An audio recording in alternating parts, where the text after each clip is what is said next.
My name is Irene. I'm 32 years old, and 3 weeks ago I discovered my entire life had been quietly rewritten, by my own father. He died on a Wednesday morning. Not in some dramatic scene with final words and perfect closure. It was sterile. Bright hospital lights. The steady beep of machines that didn't care who he was. I was the one holding his hand when his grip loosened, when his chest stopped fighting, when the room suddenly felt too big for just one person. I should have felt grief first. Instead, what I felt was a strange, aching emptiness, like I'd been waiting my whole life for something that never arrived, and now the waiting was officially pointless. My mother wasn't in the room. She said she couldn't handle seeing him like that. My sister wasn't there either. She was out of town and trying to get a flight. That phrase sounded polite. Normal. But it landed inside me like it always did, as proof that some people in our family were allowed to be absent, and still be loved. I stayed in that hospital longer than anyone asked me to. 3 days. 3 nights. I slept in a chair that left my back stiff and my eyes burning. Nurses came and went. One of them told me, "You're a good daughter." I almost laughed, because she didn't know the truth. I wasn't a good daughter. I was a daughter still trying to earn a place she'd never been given. If you've ever been that person, the one who shows up, even when nobody else does, hit like right now. I'm serious. Because I know what that kind of loneliness feels like. On the 3rd night, my father opened his eyes. For a second, I thought this was it. The moment people talk about. The moment where a parent finally sees you. His gaze slid across my face like I was a stranger. Then he whispered my sister's name. Not mine. I swallowed the hurt the way I always did, quietly, neatly, like it was my job to keep the room calm. I told him who I was. He blinked. He drifted back into sleep. And I sat there, holding his hand, pretending it didn't matter. But the next morning, something changed. He woke up more aware, his eyes clearer. His fingers tightened around mine with a strength that startled me. He stared at me like he was trying to push a message through his own fear. Then he said, "The desk." I leaned in. What? His lips trembled. Study, hidden.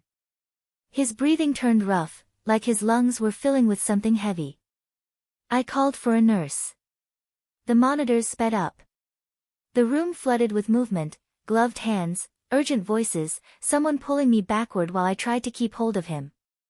And right before the machines screamed, he looked at me and forced out 2 words. "I'm sorry." Then he was gone. If you're still here with me, subscribe. And I don't mean that in a casual way.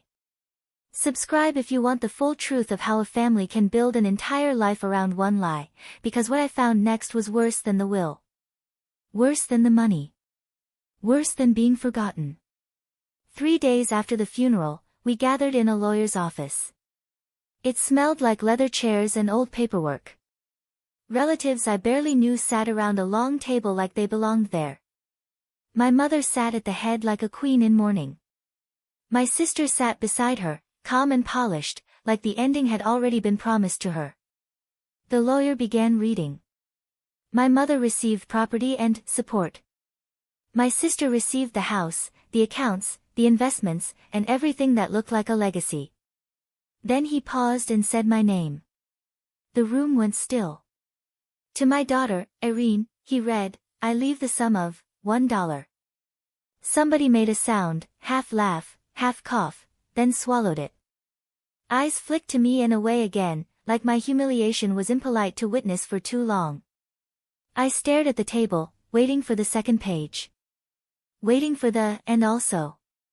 Waiting for the part where he explains himself. Nothing came. That was it. $1. When the meeting ended, my mother didn't look at me. My sister didn't even bother pretending sympathy. I walked out into the daylight feeling like I'd been erased in front of an audience. And then I remembered his words. The desk. The study. Hidden. That afternoon, I drove to the house, my childhood home that suddenly felt like enemy territory. My mother opened the door with that tired, controlled expression she used whenever emotions got too close. "Irene," she said carefully, "what are you doing here?" "I need to pick up some things," I answered. She stepped aside, and the house swallowed me whole. I didn't go upstairs. I didn't go to my old room. I walked straight down the hallway to the one door that had always meant no. My father's study. The door was slightly open, like it was waiting. My heart started beating like it already knew the truth. Because whatever was hidden in that desk, was hidden from me for a reason. If you're feeling this story, hit like, subscribe, and drop a comment. Tell me if you've ever been treated like the extra in your own family. When I opened that hidden drawer, I didn't find money. I found a letter dated the day I was born, and the first line made my hands go cold. I closed the study door behind me and stood there for a moment, listening. The house was quiet in that way that feels temporary, like silence that knows it's about to be interrupted. My mother was somewhere in the kitchen. I didn't have long. Whatever my father wanted me to see, he'd buried it for decades. And now it was my turn to decide whether to leave it buried, or open everything. The desk dominated the room. Heavy oak. Scratched at the edges. Untouched by time, just like the rules of this house had always been. I pulled open the top drawers first, papers, receipts, old pens. Nothing unusual. The kind of normal that makes you doubt your instincts. Then I noticed it. The bottom right drawer didn't slide as deep as the others. My pulse picked up. Slowly, I removed the drawer completely and ran my fingers along the base. One panel was raised just enough to feel wrong. I pressed it. Click. The sound was soft. Final. Beneath the false bottom sat three things: a thin, yellowed envelope, a worn leather-bound journal, and a sealed folder, thick with age. My hands shook as I lifted the envelope.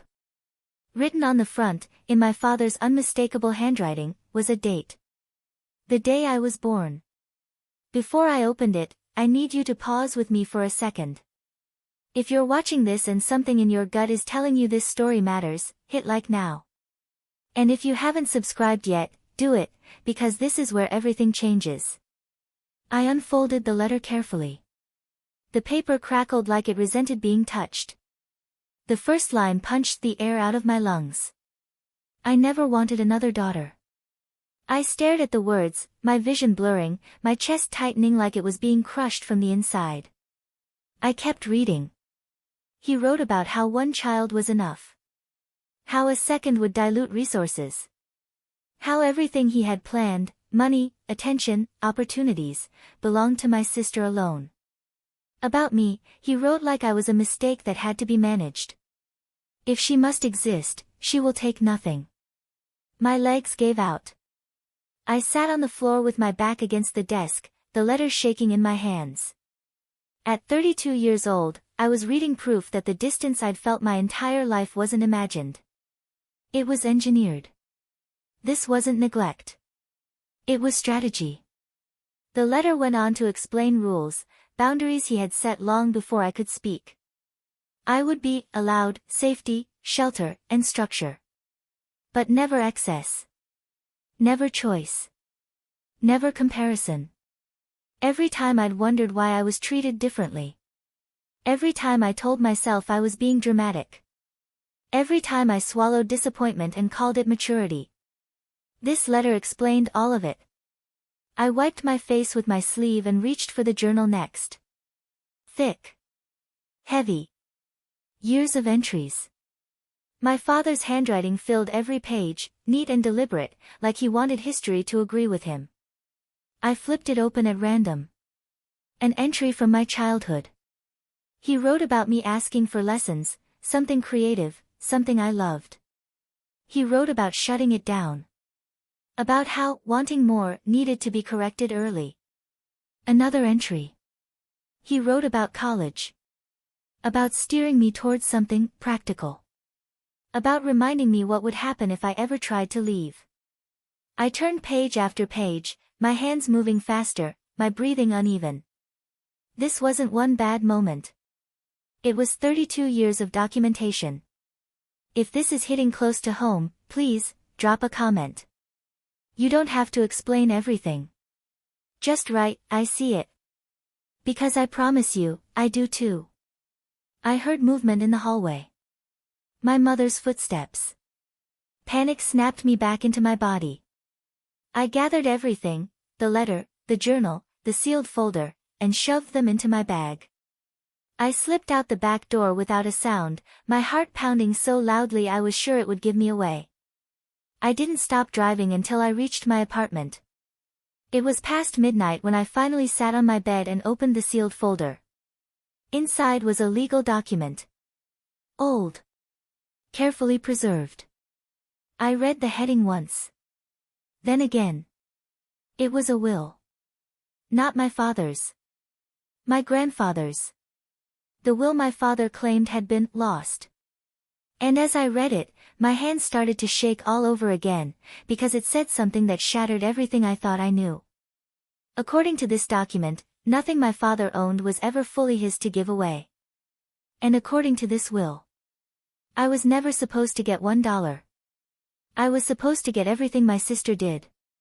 If you're still watching, subscribe right now, because in next, I make a phone call that exposes a family secret no one expected me to uncover. The letter explained why I was erased, but the will explained how. I stared at my grandfather's will until the words stopped looking real. Then I read it again. And again. At 32 years old, I had spent my entire life believing a story that was never meant for me to question, that my father had built everything himself, that what he left behind was his to give or withhold. But this document said otherwise. According to the will, my grandfather had arranged for his estate to be divided equally among his grandchildren. Not favoring one. Not excluding another. All of us. Fairly. Carefully. With signatures that looked nothing like the forged one my father had filed years later. My father hadn't just disinherited me. He had stolen from me. And from everyone else. I sat there on my bed, surrounded by silence, trying to understand the scale of it. This wasn't emotional cruelty anymore. This was premeditated. Calculated. Documented. I didn't sleep that night. Instead, I kept thinking about one thing that didn't make sense. If this will existed, why had no one ever mentioned it? Which meant only one thing. Someone else knew. And they'd been erased just like I had. If you're still with me, take a second and like this video. It helps more people find stories like this, especially the ones who've been taught to stay quiet. There was a name scribbled in the margin of the will. A witness signature I didn't recognize. And suddenly I remembered the woman from the funeral. The one who didn't cry. The one who looked at me like she'd been waiting. I dug through my coat pocket and pulled out the card she'd pressed into my hand that day. Just a name. Just a number. And 3 words written beneath it. Don't trust them. My fingers hovered over the phone longer than I'd like to admit. Then I pressed call. She answered on the second ring. So, she said calmly, you found it. I swallowed. You knew. I suspected, she replied. For a long time. We met the next morning at a quiet diner on the edge of town. The kind of place where no one listens too closely and everyone minds their own business. She slid into the booth across from me and studied my face like she was trying to see how much damage had already been done. You look like him, she said finally. Not the man he became. The boy he used to be. I pulled the documents from my bag and spread them across the table. Her hands trembled, not with surprise, but with confirmation. That's your grandfather's will, she said softly. I knew it. I stared at her. Then why didn't you say anything? She sighed. Because when I did, I disappeared. She told me how she'd questioned my father years ago. Asked why the estate didn't line up. Asked where the original documents were. And how quickly she was cut off. Painted as unstable. Greedy. Dangerous. Sound familiar? My chest tightened. Everyone believed him, she continued. He was convincing. He always was. I thought about my childhood. How easily people accepted that I was difficult. Sensitive. Never satisfied. How convenient. If this is making you uncomfortable, that's okay. Truth usually does. But stay with me, and subscribe if you want the rest of this story without filters. She leaned closer. Your father kept records. He believed in control, and control requires proof. If you found the journal, then you have everything. I nodded. There's more. A sealed folder. Her eyes sharpened. Then you're holding something he never planned for. I asked her the question that had been burning in my chest. What do I do now? She didn't answer immediately. Instead, she said, you decide whether you want peace, or truth.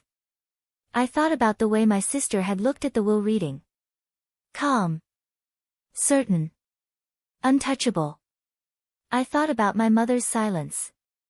I thought about myself, sitting in that hospital room, hoping for one last moment of recognition. I want the truth, I said. She smiled, slow and sad. Then you're going to need help. She gave me a name. A lawyer. The same one my grandfather had trusted.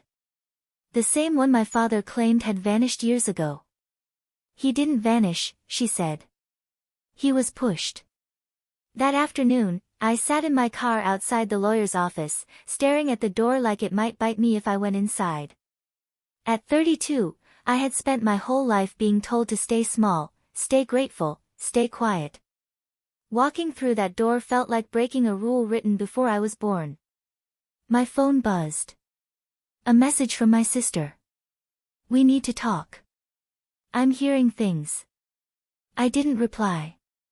Not yet. Because the truth was already moving, and once it started, there was no stopping it. If you've ever been warned not to ask questions, drop a comment. And if you know what it's like to be painted as the problem, hit like right now. The lawyer confirms what my father spent decades hiding, and my sister realizes I'm no longer asking for permission. The lawyer's office was smaller than I expected. No marble floors. No framed awards lining the walls. Just shelves stacked with old files and a desk scarred by years of use. The kind of place people forget exists, unless they need the truth. He answered the door himself. Gray hair. Tired eyes. A look of recognition that made my chest tighten. You must be Irene, he said. I'd know that face anywhere. Hearing someone connect me to my grandfather instead of my father felt strangely grounding.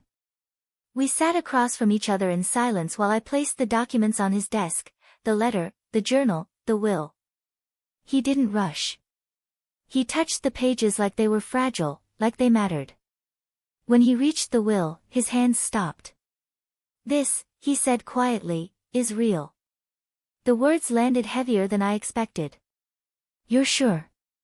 I asked. He nodded. I drafted this myself. I remember every clause. He explained what my grandfather had intended, that the estate was never meant to pass cleanly to my father. It was meant to be shared. That safeguards had been written in. That my father had bypassed them all. And the other will? I asked. The one filed in court. He exhaled slowly. A forgery. The room felt suddenly too warm. I leaned back in my chair, my heart beat loud in my ears. 32 years of doubt collapsed in on itself in a single sentence. Not only had my father erased me emotionally, he'd erased me legally. If you're still watching, take a moment and like this video. This is the part of the story where denial becomes impossible. The lawyer flipped through the journal next, his expression tightening with each page. He documented everything, he said. That's what makes this dangerous for anyone trying to defend him. Dangerous. For the first time, I realized I wasn't the one in trouble anymore. I asked the question that had been waiting at the back of my throat. What happens if I challenge this? He met my eyes. You'll be challenging your family. I didn't hesitate. I already have. He nodded like he understood that answer more than most. We talked about probate. About evidence. About what it would mean to reopen a case everyone assumed was closed. And then he said something that made my stomach drop. Your sister knows more than she's saying. I froze. How do you know? Because this kind of forgery doesn't survive without silence. And silence at that level is never accidental. On the drive home, my phone rang. Her name lit up the screen. I let it ring. Then it rang again. And again. Finally, I answered. You're going to ruin everything, she said without preamble. I laughed, soft, incredulous. You already ruined it. I just found out. There was a pause. Not confusion. Not surprise. Fear. You don't understand, she said. Dad did what he had to do. For who? I asked. For us, she snapped. For the family. I thought about the nights I spent alone convincing myself I wasn't ungrateful for wanting more. I was never part of that us, I said quietly. She hung up. That night, I couldn't sleep. I reread the journal. Page after page of control disguised as guidance. Love rationed like currency. Every choice I thought I made, pre-approved. At 32, I finally saw my life clearly, not as a series of personal failures, but as the outcome of someone else's design. My phone buzzed again. A message from my mother. Please stop this.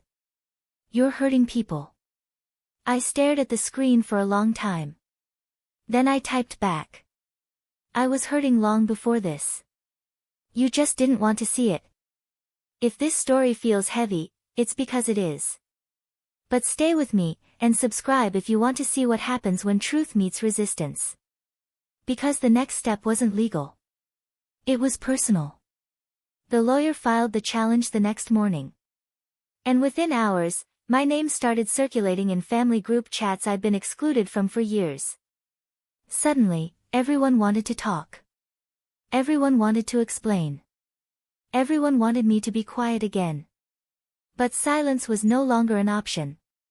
If you've ever been told to let it go, to protect people who never protected you, comment below. Your voice matters. In next my family stops pretending, and I realize how far they're willing to go to keep the truth buried. By the next morning, my phone felt heavier than usual. Not physically, emotionally. I'd learned to recognize that feeling. It was the weight of being talked about without being spoken to.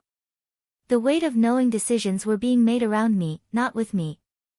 The family group chat, one I hadn't been included in for years, suddenly appeared on my screen. Someone had added me. That alone told me everything. The messages came fast. This is inappropriate. Your father isn't even cold yet.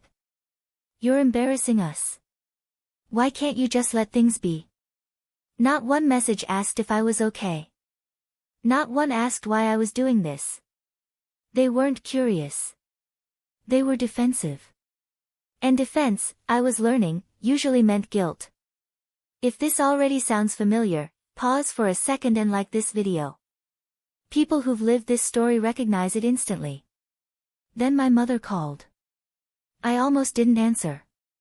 But I did. Her voice was tight, controlled, the way it always got when she was trying not to say the wrong thing. Irene, please. This has gone far enough. I just started, I said. She sighed. Your sister is devastated. That word, devastated, landed wrong. She has everything, I replied. I'm asking questions. And that's the problem, my mother snapped before catching herself. She softened her tone. Some questions destroy families. I closed my eyes. No, I said quietly. Silence does. She didn't respond. Later that afternoon, I met with the lawyer again. He'd already received notice. My sister had hired her own legal team. Aggressive. Expensive. Fast. She's trying to intimidate you, he said calmly. It's common. What about my mother? I asked. He paused. She'll be asked to testify. That was the moment everything shifted. This wasn't just about money anymore. This was about loyalty. That evening, a letter arrived at my apartment. Official. Heavy paper. Legal language designed to sound smarter than fear but mean the same thing. They wanted me to stop. Immediately. Or face consequences. I sat at my kitchen table, letters spread out in front of me, and laughed, not because it was funny, but because it was predictable. They'd never tried to understand me. Why would they start now? If you're still here, subscribe. This is the part where pressure turns into panic, and people show who they really are. That night, I couldn't stop thinking about my childhood. About birthdays where expectations were small for me and limitless for her. About how praise came easily to my sister, while I had to earn it in installments. About how family always seemed to mean everyone except me. I realized something painful and freeing at the same time. I wasn't betraying my family. I was refusing to protect a lie. The next day, my sister called again. This time, there was no anger. Just calculation. Meet me, she said. Just us. We met in a cafe halfway between our apartments. Neutral ground. Public enough to keep things polite. She looked tired. For the first time I could remember, unsure. You don't really want to do this, she said, stirring her drink without looking at me. I already am, I replied. She sighed. You don't understand what Dad carried. What he built. I understand what he took, I said. Her jaw tightened. If you go through with this, people will get hurt. I leaned forward. People were hurt quietly for decades. You just didn't notice. Silence. Then she said the one thing that confirmed everything. You always needed more than you deserved. I stood up. Conversation over. Outside, the air felt sharp and clean. Like standing on the edge of something irreversible. My phone buzzed again. A message from someone I didn't expect. The woman from the funeral. The one who warned me. They're scared now. That's good. It means you're close. I typed back before I could talk myself out of it. Close to what? Her reply came seconds later. The truth they buried the deepest. If you've ever been blamed for causing problems, just for telling the truth, comment below. I see you. That night, as I lay in bed, I realized something else. This wasn't about winning. It was about ending something. A cycle. A system. A story that said I should accept less and call it love. And for the first time in my life, I wasn't asking anyone's permission to stop. I uncovered proof that my sister didn't just benefit from the lie, she helped keep it alive. I didn't want to believe it at first. Even after everything, after the letter, the journal, the forged will, there was still a part of me that clung to one fragile idea, that my sister had simply been protected by the lie, not involved in it. At 32 years old, I was finally learning how dangerous hope could be. The proof didn't come all at once. It came quietly. Methodically. Like everything else in this family. It started with an email. A forwarded message from the lawyer who'd drafted my grandfather's original will. He'd been digging through old archives, boxes no one had opened in years. And buried inside a thread from long ago was a response that didn't belong there. My sister's name. Not recently. Not accidentally. Years ago. My stomach dropped as I read it. She wasn't asking questions. She wasn't confused. She was confirming. Confirming that the updated will had been filed. Confirming that nothing needed to be changed. confirming that silence was expected. I sat back in my chair, staring at the screen. This wasn't ignorance. This was cooperation. If you're still with me, pause for a second and like this video. Because this is the moment where denial dies, and the truth gets sharp. I read the email again, slower this time. The tone was casual. Familiar. Almost comfortable. Like two people maintaining something that had already been agreed upon. I felt sick. All those years I defended her in my head. All those times I'd told myself, she doesn't know. She wouldn't do that to me. She knew. And she did. The lawyer called later that afternoon. "There's more," he said. That phrase was becoming a pattern. He explained that certain financial decisions, small ones at first, had required confirmation. Signatures. Approvals. Not from my father alone. From her. I hung up and sat in silence, my thoughts racing backward through time. Her calm at the will reading. Her confidence when she told me to let it go. The way she'd spoken about our father, not as a flawed man, but as a strategist. This wasn't new information to her. This was maintenance. My phone buzzed. A text from my sister. "We're still family. Don't forget that." I laughed out loud. If this story is hitting close to home, subscribe. Because what comes next is the part families never talk about, the moment when truth makes them dangerous. That evening, I met again with the woman who'd warned me from the start. She listened without interrupting as I explained what I'd found. When I finished, she nodded slowly. She chose her position a long time ago. "I keep asking myself how," I said. "How do you watch someone grow up like that and do nothing?" She looked at me carefully. "Because in families like yours, survival is mistaken for loyalty." That sentence stayed with me. Survival. Not love. Not fairness. Just staying on the right side of power.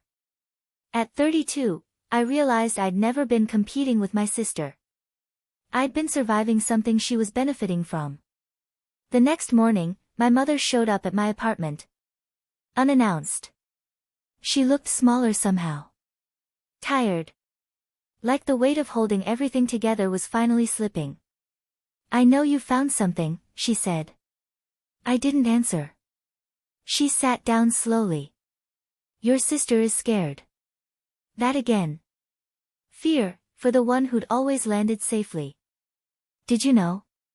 I asked quietly. Her eyes filled instantly. That was answer enough. "I didn't stop it," she whispered. I told myself it wasn't my place. I felt something crack inside my chest, not anger, not relief. Something heavier. "You watched," I said. "That's worse." She cried. I didn't comfort her. Not this time. Because for the first time, I understood something clearly. Their silence wasn't confusion. It was consent. If you've ever been told to accept less because, that's just how things are, comment below. You're not wrong for wanting more. The lawyer filed another motion that week, this one backed by the emails. The tone changed immediately. Messages stopped coming from relatives. Threats replaced them. My sister's lawyer called. Then emailed. Then called again. Urgency had replaced confidence. That night, as I lay awake, staring at the ceiling, I felt something new settle in. Not fear. Not excitement. Resolve. At 32, I wasn't trying to be chosen anymore. I was choosing myself. And I knew, without doubt, that once the next step happened, there would be no going back. If you're still here, hit like, subscribe, and stay with me. This story isn't about revenge, it's about what happens when the truth finally refuses to stay buried. In next, my family strikes back publicly, and I become the villain in a story I never wrote. It didn't take long for them to change tactics. When legal pressure failed, they went public. At 32 years old, I woke up one morning to find my name being discussed in places I'd never spoken, by people who had never asked me a single question. It started with a post. Long, emotional. Carefully worded. My sister wrote about grief, about family trauma, about how some people handle loss differently. She never used my name, but she didn't have to. Everyone knew who she meant. She painted herself as worried, exhausted, concerned. And me? I was unstable, confused, acting out of pain. If you've ever watched someone rewrite reality in real time, hit like right now, because this is exactly how it happens. Comments flooded in beneath her post. So sorry you're dealing with this. Some people just can't accept what they're given. Family matters should stay private. Private. That word always seems to appear when the truth gets inconvenient. By noon, distant relatives were calling. Old family friends I hadn't spoken to in years suddenly felt entitled to my silence. One message stood out. Your father would be heartbroken to see this. I stared at the screen for a long time before putting my phone face down. At 32, I finally understood something I'd never allowed myself to see before. They didn't want peace. They wanted control. And control only works when the person being controlled stays quiet. If you're still with me, subscribe. This part of the story matters, because this is where isolation becomes a weapon. That afternoon, my mother called. Her voice shook. You need to stop reading things online. I didn't write them, I said. She's just trying to protect the family, my mother replied weakly. From what? I asked. Silence. Later that evening, the lawyer forwarded me something else. A formal letter. Cease and desist. They accused me of defamation. Of spreading misinformation. Of causing emotional distress. I laughed again, that hollow laugh that comes when fear pretends to be authority. They're bluffing, the lawyer said calmly. They want to scare you into backing down. And for a brief moment, it worked. I won't pretend it didn't. I sat on my couch that night, lights off, phone buzzing with unread messages, and wondered how much easier it would be to stop. To say nothing. To let them keep the story they preferred. At 32, exhaustion hits differently. It doesn't feel dramatic. It feels practical.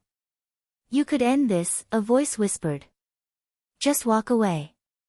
Then another thought followed. And carry it forever.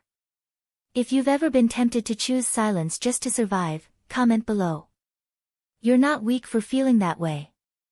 What stopped me was something small. A message from someone I didn't know. She wrote, I don't know you, but your sister's post sounded like my family when they tried to shut me up. Please don't stop.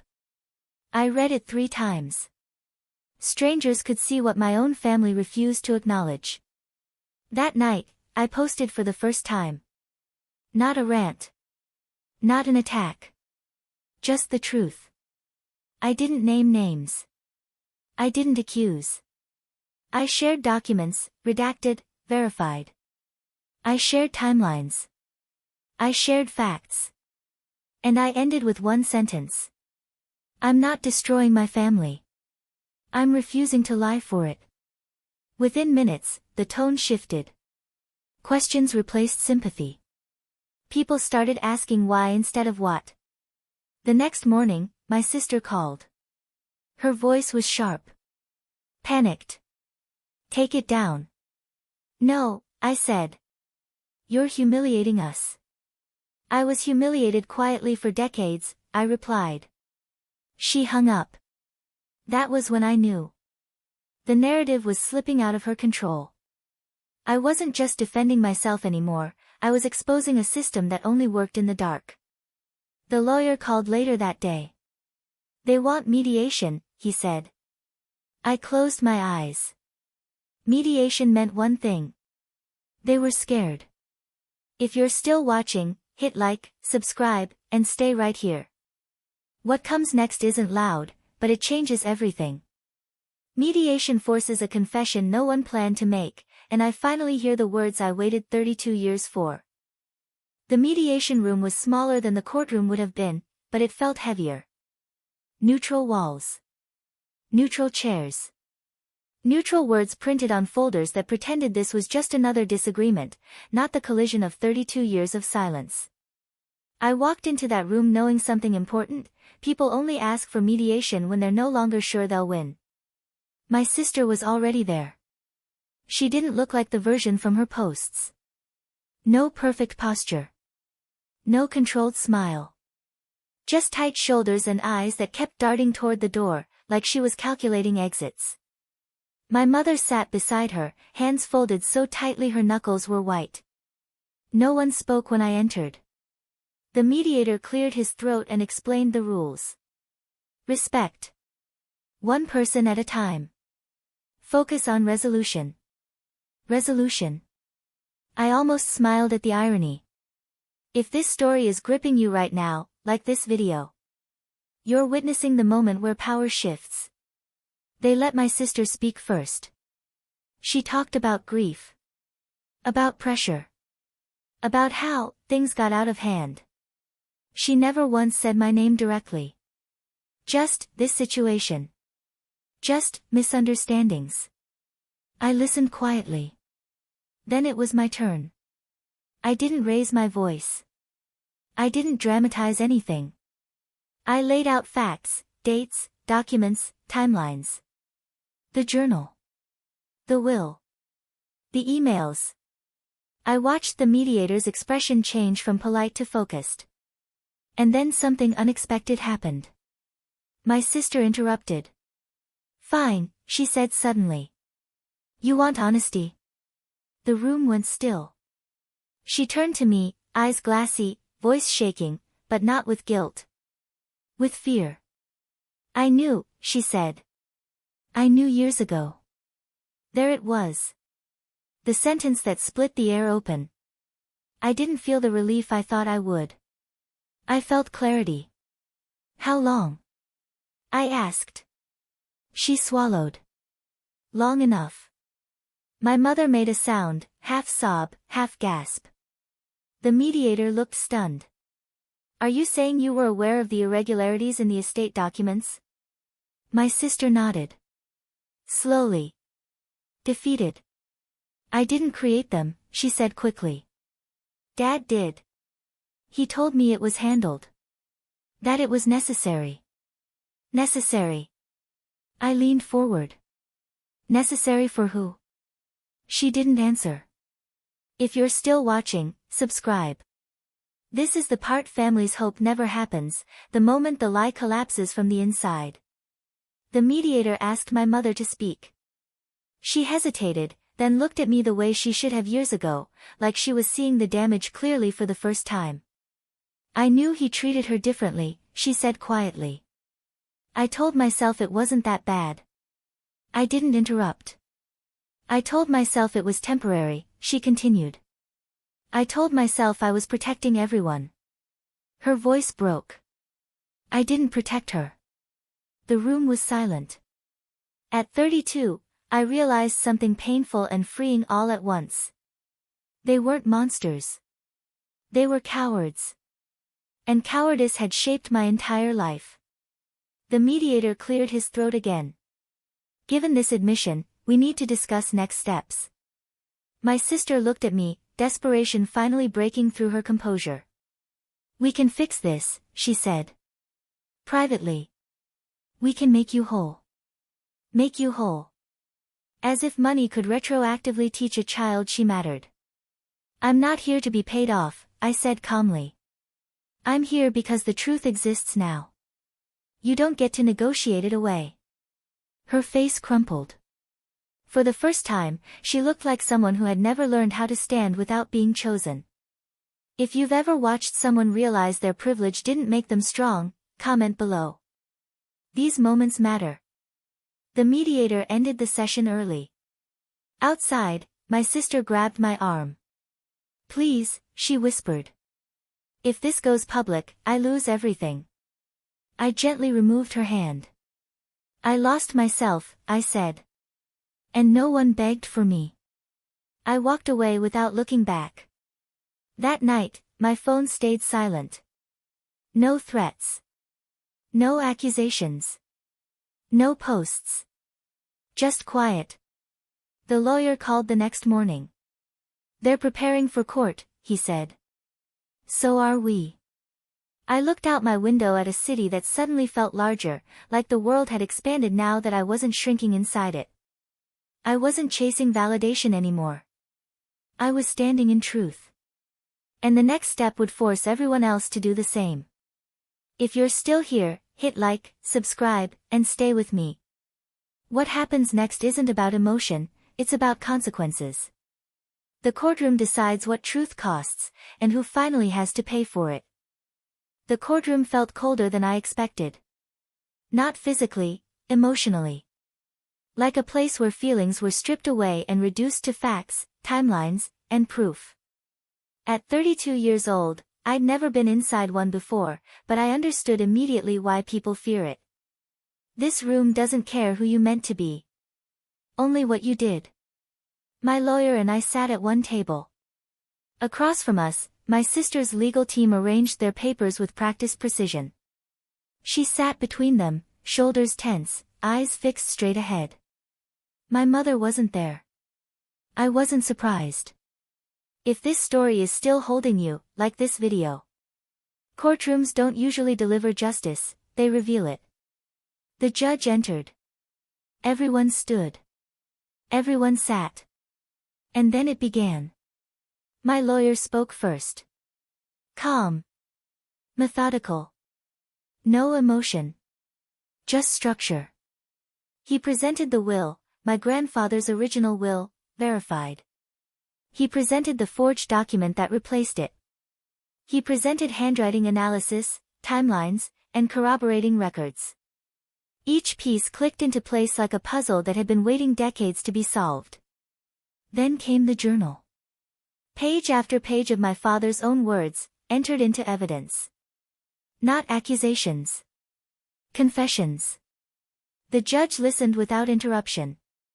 Across the room, my sister shifted in her chair. Her lawyer objected.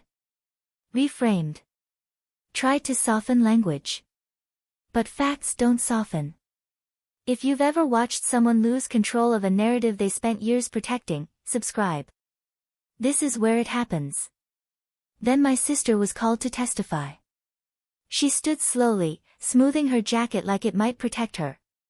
She answered questions at first with confidence, carefully chosen words, rehearsed explanations.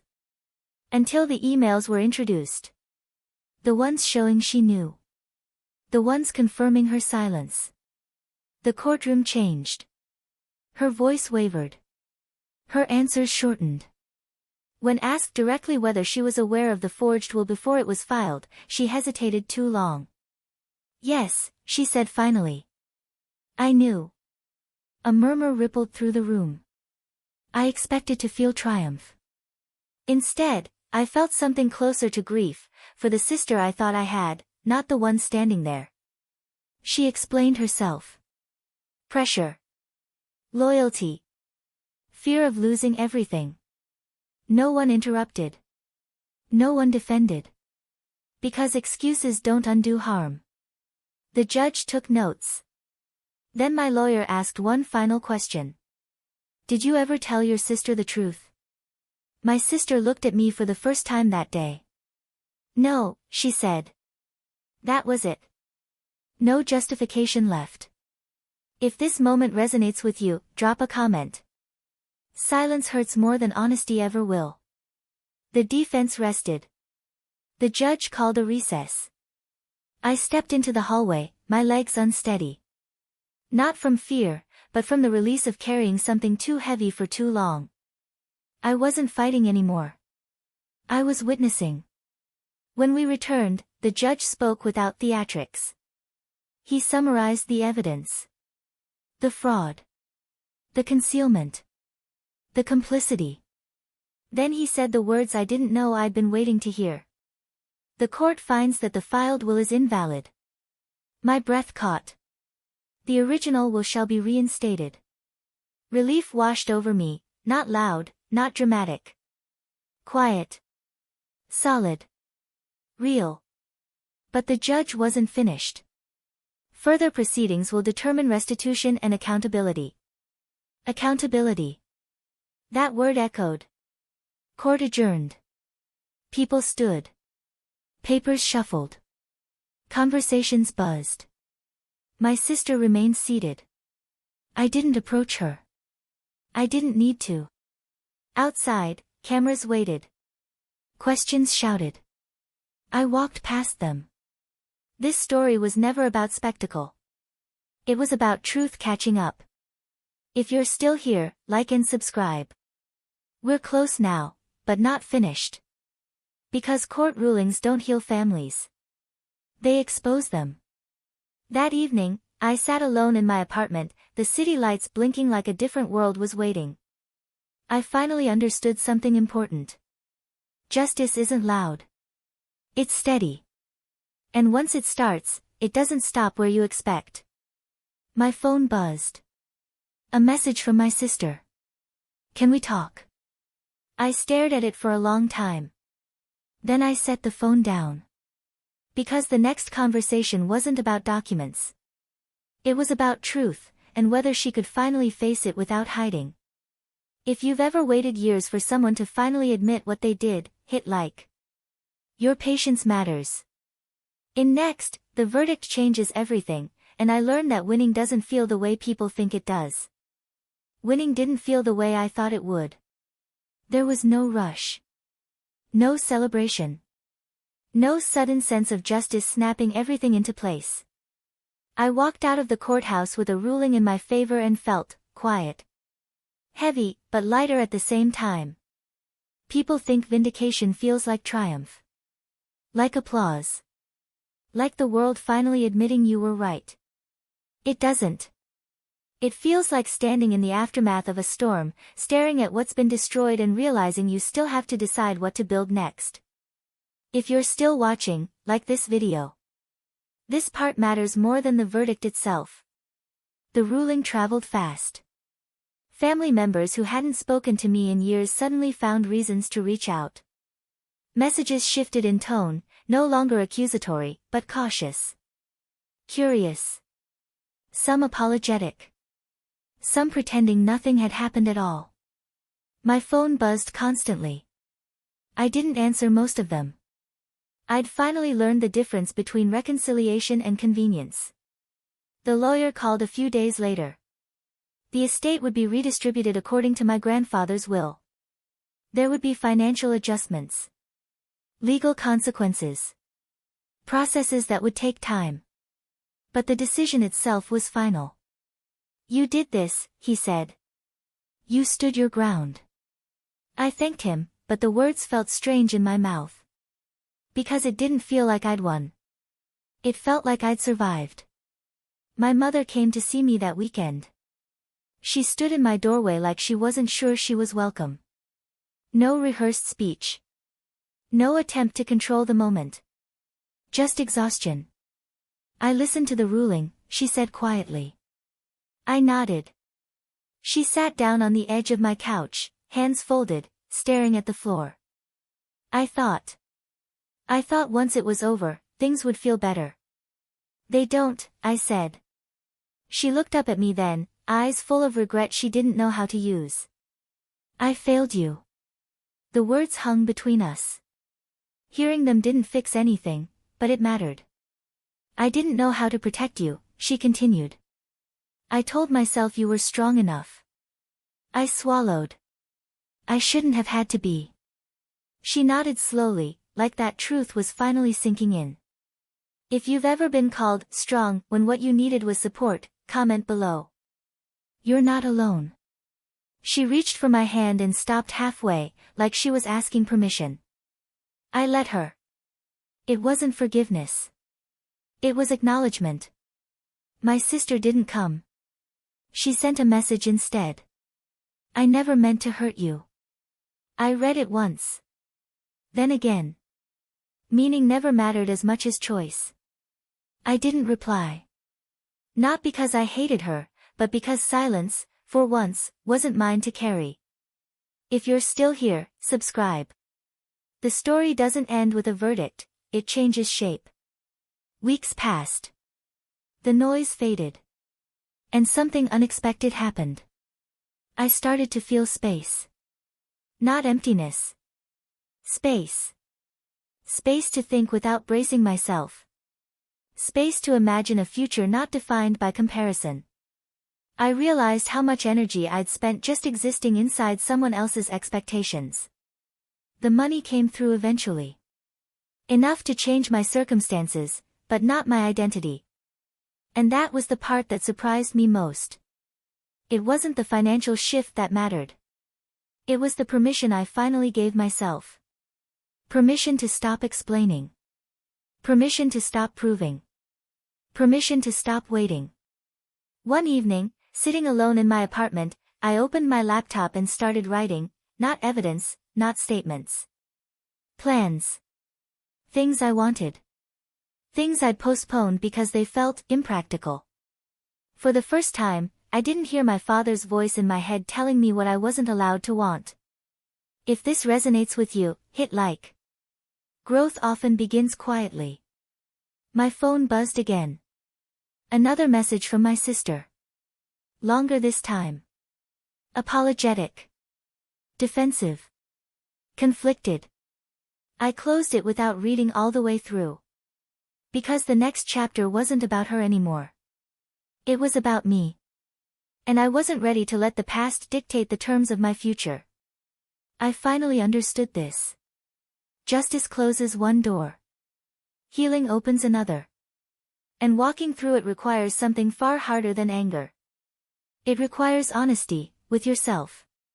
If you're still watching, like, subscribe, and stay with me. The hardest part of this story isn't what my family did, it's what came after. I faced the question no court can answer, who am I without the role I was forced to play? After everything settled, the noise disappeared. No more legal emails. No more family group chats lighting up my phone.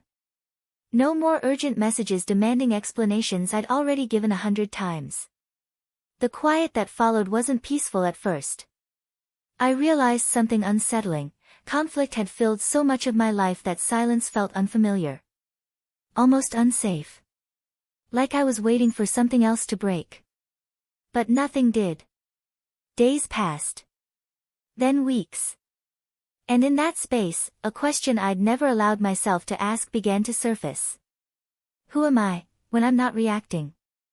If this question hits you too, pause and like this video. Because this is where real change begins. I started therapy. Not because someone suggested it. Not because I felt broken. But because for the first time, I wasn't in survival mode, and that scared me more than chaos ever had. In those sessions, I talked about childhood memories I'd always minimized. Moments I'd dismissed as normal, or not that bad. The therapist didn't interrupt. She just asked questions. And with every answer, I felt something shift. I finally understood that being overlooked repeatedly doesn't make you resilient. It makes you adapt. You learn how to read rooms. How to disappear just enough to stay safe. How to lower expectations so disappointment doesn't sting as much. I'd called that maturity. It wasn't. It was conditioning. If you've ever mistaken endurance for strength, comment below. You're not wrong, but you deserve more. I stopped checking my phone compulsively. Stopped replaying conversations. Stopped bracing myself before opening emails. Instead, I started noticing things. How quiet my apartment felt without tension in the walls. How mornings felt lighter when I didn't wake up already apologizing in my head. How decisions felt easier when they weren't filtered through fear of disapproval. I realized I'd never actually lived for myself. I'd lived around other people's reactions. One afternoon, my mother called. Not to discuss the case. Not to justify herself. Just to ask how I was. The question caught me off guard. I'm figuring it out, I said honestly. She didn't push. That was new. I began to understand that healing doesn't arrive as an event. It arrives as permission. Permission to pause. Permission to feel confused. Permission to not have answers yet. If you're still with me, subscribe. This part of the story is quieter, but it's the most important one. I thought about my sister often. Not with anger. Not even with sadness. With distance. I realized something that surprised me: forgiveness wasn't required for peace. Understanding was optional. Boundaries were essential. I didn't owe anyone reconciliation. I owed myself stability. I started planning things that had nothing to do with anyone else. Where I wanted to live. What kind of work felt meaningful. What relationships felt reciprocal instead of draining. For the first time, the future didn't feel like something to manage. It felt open. One night, I sat on my balcony watching the city lights flicker on, and a strange thought crossed my mind. I wasn't angry at my father anymore. Not because what he did was acceptable, but because anger had done its job. It had protected me long enough for truth to take root. And now, it was allowed to rest. If you've ever been afraid of letting go of anger because it felt like your only shield, hit like. I understand that fear. The last therapy session of the month ended with a simple question. What do you want your life to feel like? Not look like. Feel like. I didn't answer right away. Then I said, unforced. And I knew, without hesitation, that whatever came next would be built on that foundation. I wasn't repairing a broken life. I was discovering one that had never been allowed to exist. If this part of the story resonated with you, like, subscribe, and stay here. The ending isn't loud, but it's honest. In next I stop telling this story as survival, and start telling it as ownership. For a long time, I thought this story was about survival. About enduring something unfair. About outlasting silence. About finally being proven right.